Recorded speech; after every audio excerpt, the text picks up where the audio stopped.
Thank you for watching our third quarter market and economic review. This is Mike Kelly, founder of Kelly Financial Planning. Our goal with this presentation is to educate and inform you about what has transpired in the markets, and more importantly, what are the key takeaways from the third quarter for you as investors. So let's get into the conversation. And as usual, we don't like to get too optimistic or too pessimistic about what we're seeing in the markets. On the left-hand side, you do see that we have some reasons for optimism. And we've had this first bullet for quite a few quarters now, as we have an accommodated Federal Reserve. And this can actually apply to central banks around the world. We also have a U.S. economy that, while it's slowing down in its growth, we continue to be on solid ground. Specifically, unemployment is at a 50-year low, and consumer spending is still robust.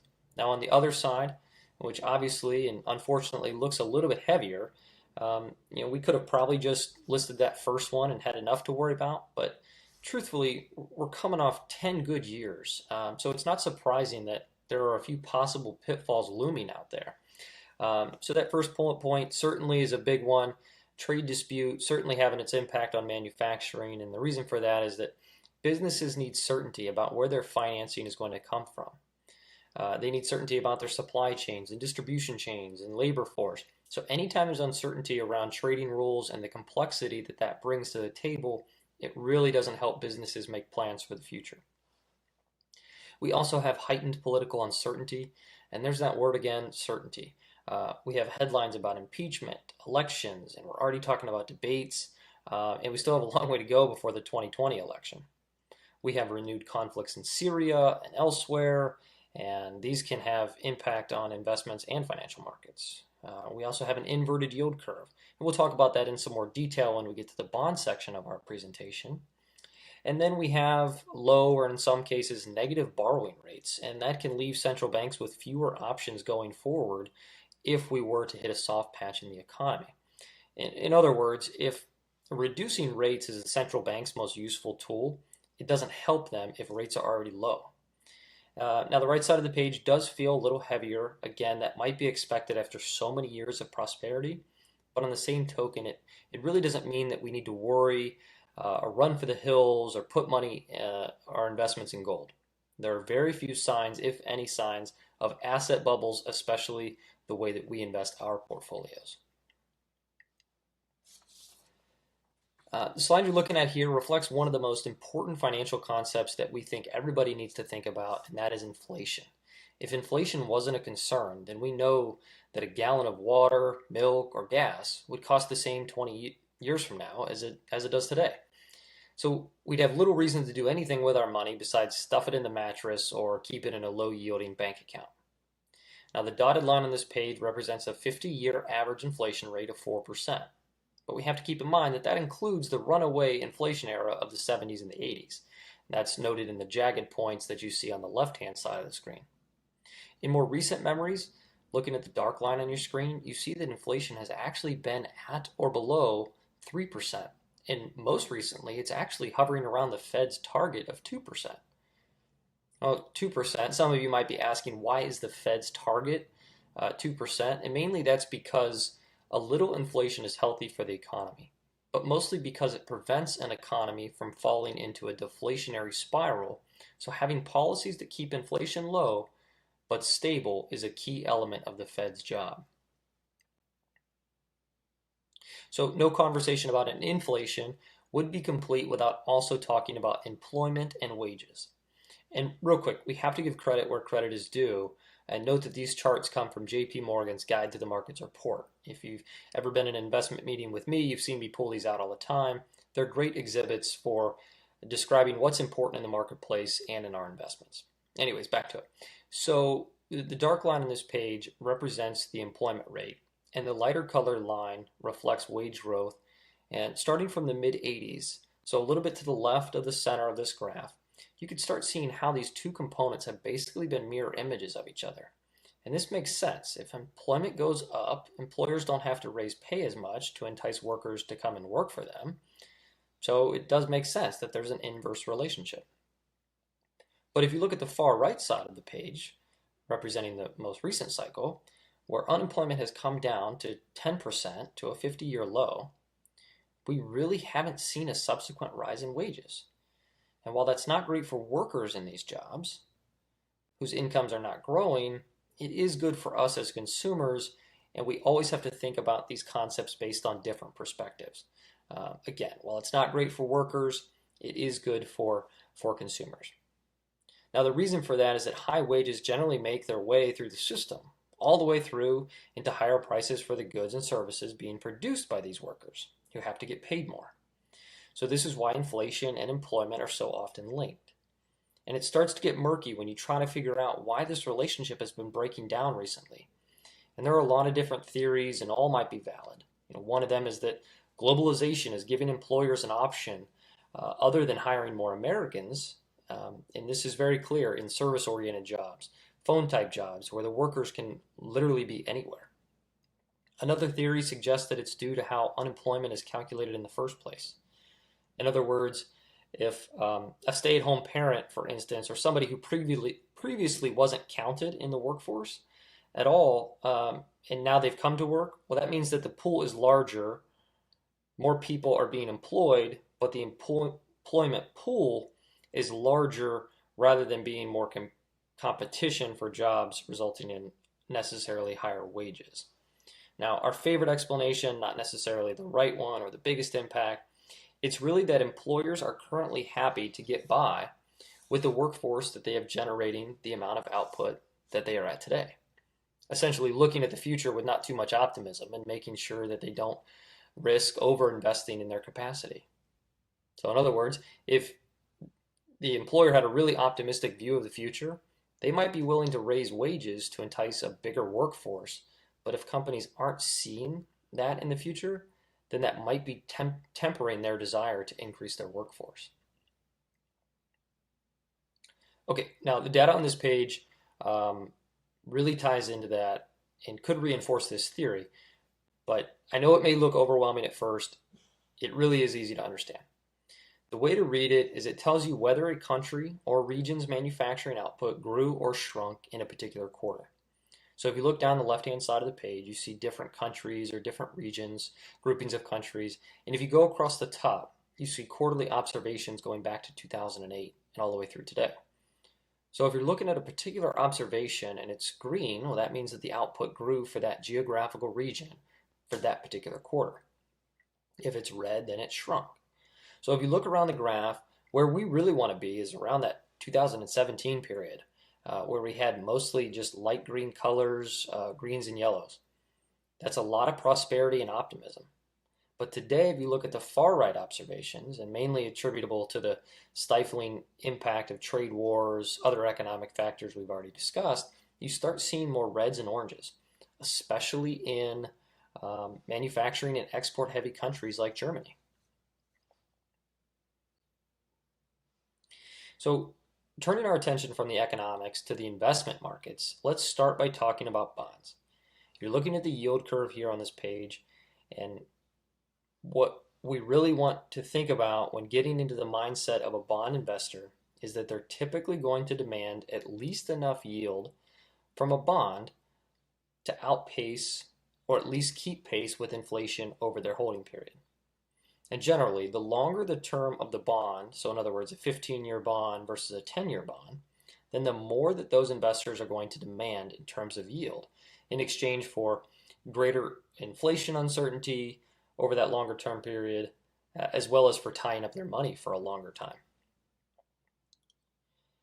So the dotted line is the yield curve from 2013, and the blue line is our current yield curve.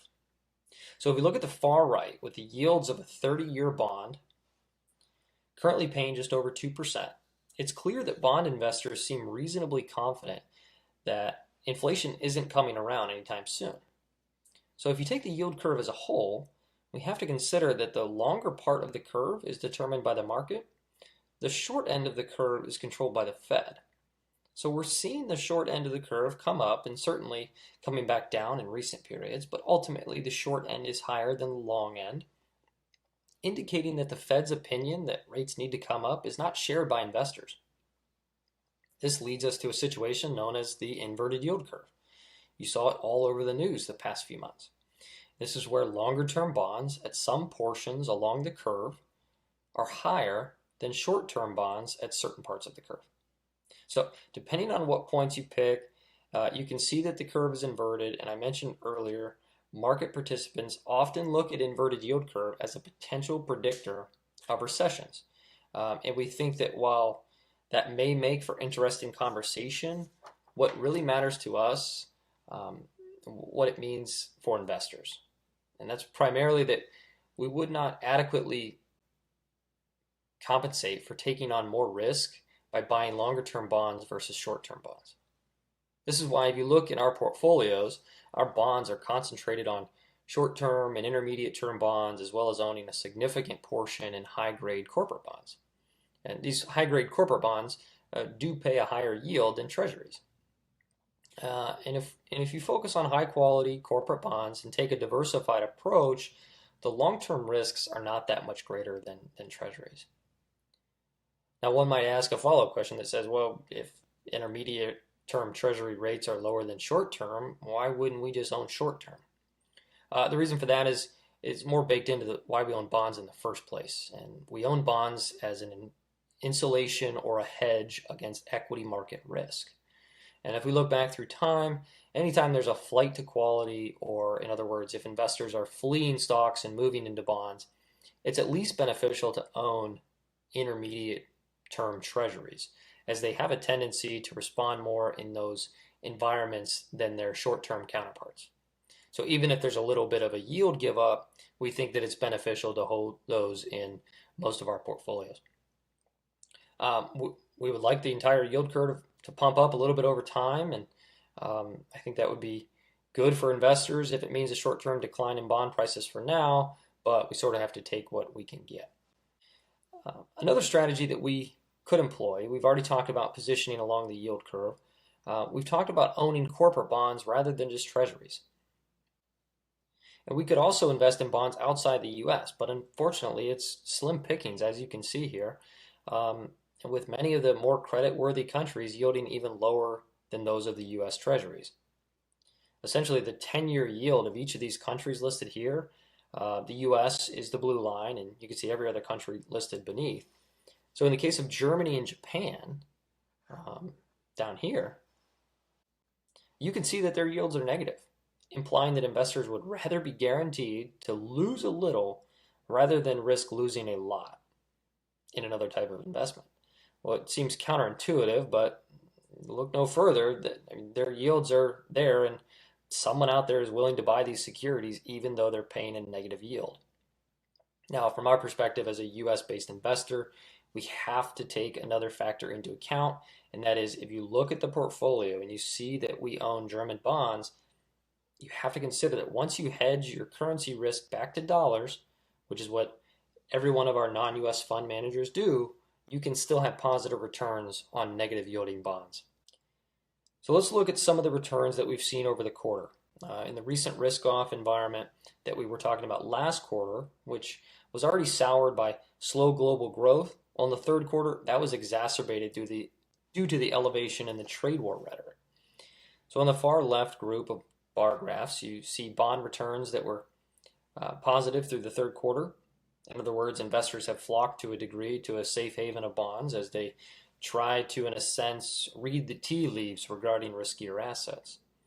Now, remembering that our portfolios, barring any other constraints, are generally concentrated in short and intermediate term treasuries and corporate bonds, you can see that the portfolios have actually performed quite well, especially due to the solid return from intermediate term corporate bonds over the last year to date and the last 12 months.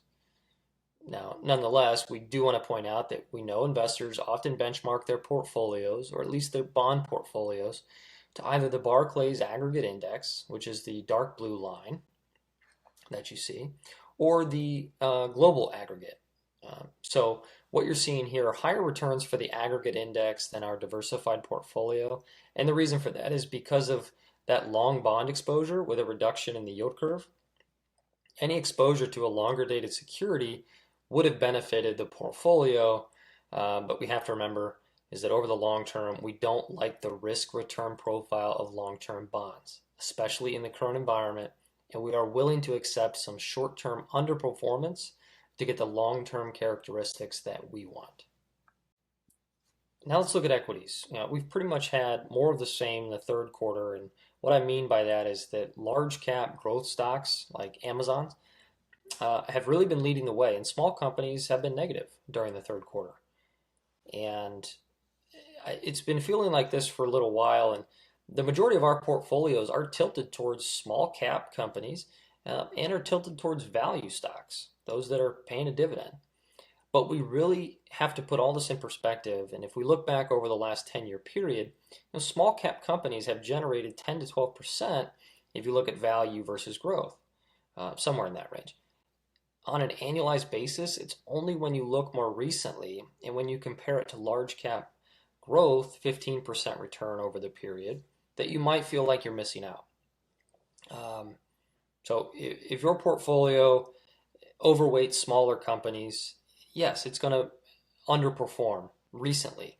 But we do think that the advantage of having a small cap tilt and having a value tilt relative to the market at large will benefit your portfolios over the long run. Now, outside of the US, we had negative numbers across the board in the third quarter. We already talked about Germany's economic woes. We have the UK stock market still involved in the Brexit debacle. And we have the US-China trade war taking its toll on emerging market stocks. And we have to remember that China represents over 30% of the emerging markets index. So the performance of China's stock market tends to drive that entire category. Now, looking at this page, the most interesting data point that we can see is this nearly 6% return for frontier markets over the last 12 months, especially in a period where everything else is down. This is certainly evident that frontier markets tend to march to their own beat, and this period was no different. Now, we know that there are certain trade-offs to a frontier market exposure, but we know that it can provide diversification in a portfolio, and that's why you see it in some of your portfolios. Whenever we talk about investments outside of the US, we should always talk about the dollar. On the slide here is the Wall Street Journal Dollar Index, which is the index of the dollar's value versus a basket of other stocks, or basket of other currencies, excuse me. And what you can see is that both of the longer term trend and the most recent quarter, we saw the dollar strengthen. And that's good for you as consumers because it makes the goods that we buy abroad cheaper. But it's bad for owners of non-US investments because essentially what you're doing is you're trading your dollars to own non-US assets. And hypothetically speaking, to get the return number, you have to pretend essentially that you sold it, repatriated your assets back to dollars. And if the dollar grew over that time period, it's actually a negative that we were out of dollar-denominated assets. Now, I think the big question, probably why you're watching this, is to where do we go from here? Are we headed for a recession? Well, we talked about using the yield curve as a predictor of a recession, but it's not the only thing to consider. The charts that you're looking at on this page show slowdowns in consumer spending, which are reflected by the blue bars, and then the Conference Board's index of leading economic indicators, the red bars, up to 18 months before the last 3 recessions. So essentially what we're looking at is if you think about 0 as the start of a recession, and go back 1 quarter, 2 quarters, 3 quarters, etc., before the recession started, the last 3 times we had a recession, we see slowdowns in consumer spending, but most importantly, we see those leading economic indicators, those red bars, we see those turning negative. And if you look at the current environment over the last 6 quarters here, we don't have a consistent downtrend in consumer spending. And those leading economic indicators have not turned negative. So I'm not saying that this paints a rosy picture, but what I am saying is that for those investors that are just looking at the yield curve and saying, oh, we're going to have a recession, well, you really have to think about what else is happening in the economy and using other data points to sort of create that mosaic as to whether or not we are heading for that impending doom. That being said, we do not advocate for changing your investment strategy according to expectations for a recession. And If you're listening to this and you're feeling particularly sensitive about the economy or think the recession is coming, then perhaps an adjustment can be made to your financial plan. Maybe we can keep more cash on the sidelines. We want to make sure that you're able to sleep at night, but we don't necessarily think that someone should make a drastic change to their investments just based on these factors. With Thanksgiving right around the corner, we thought we'd arm you with some political conversation to get your dinners off to a great start. Um, this graph is a great example of how political affiliations can really get in the way of sound investing. Pew Research has been doing a survey of perceptions of how the economy is going and breaking that down by political affiliations. And this is not political, believe me, but it is certainly something that behavior comes into play, and we need to be aware of this as investors. So what we see is appropriately the red bar is those who identify as Republicans, and the blue bar represents those who identify as Democrats, and the gray bar is the total of the two. And if you look at 2008, obviously the financial crisis is blooming. Everybody's opinion pretty much fell off the cliffs about the economy. And then you start seeing that Democrats' perception recovers a lot faster than Republicans. And Republicans do show less change until Trump takes office, and then it shoots through the roof. Now, we're not saying that there was any causality, but we know that there was extremely positive stock market growth throughout the period following the financial crisis. So if you let your political leanings influence your opinion on the economy, and in turn let that influence your opinion on investments or make decisions based on that, then we know that you could have missed out on some growth. This slide is perfect for all of my cash holders, those that are staying out of the market and trying to time it. The title of the slide is perfect. Spend time in the markets, not timing them. And the pie charts, the areas shaded in blue represent the percent of periods with positive returns. So since 1926, we have never seen a 15-year time period where the U.S. equity returns were negative. And if we look at one-year periods, the U.S. equity markets have been positive 74% of the time. So trying to sit in cash and time the market is not something that you want to do. Let's get that money invested. Again, let's just maintain our focus on what really matters. Financial planning is a process, not an endpoint. Let's concentrate on our long-term goals and objectives, not on beating benchmarks. We'll maintain a disciplined approach in good and bad markets, regardless of who the president is. We're going to continue to invest broadly and globally, with asset allocation remaining the key focus. We're going to reduce investment and tax costs where possible, and we're going to rebalance as necessary. Thank you so much for joining us, and we'll